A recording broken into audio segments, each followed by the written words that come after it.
Hi friends, ఫోటోషాప్లో film strip చేయడం మీకు తెలుసా? అది చేయడం చాలా ఈజీ.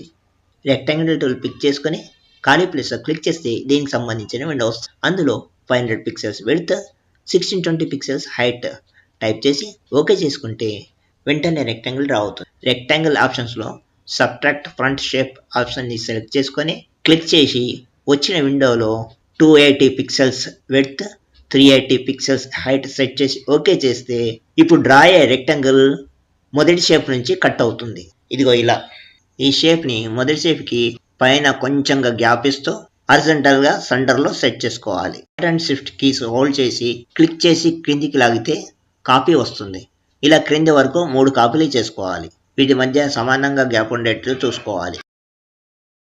ఫిలింని లాగడానికి ఫిలింకి ఇరుపక్కల గ్రిప్పర్ హోల్స్ కావాలి కదా, అవి ఎలా చేయాలో చూద్దాం. రౌండెడ్ రెక్టాంగిల్ టూల్ పిక్ చేసుకొని ఆప్షన్స్లో సబ్ట్రాక్ట్ ఫ్రంట్ షేప్ ఆప్షన్ని సెలెక్ట్ చేసుకొని క్లిక్ చేస్తే వచ్చిన విండోలో 42 pixels width, 30 pixels height type చేసి రేడియస్ 4 పెట్టుకొని ఓకే చేసుకోవాలి. ఆల్ట్ షిఫ్ట్ పట్టుకొని డ్రాగ్ చేస్తూ క్రింది వరకు 20 కాపీలు చేసుకోవాలి. అలాగే వీటి మధ్యలో డిస్టెన్స్ సమానంగా ఉండేట్టు చూసుకోవాలి.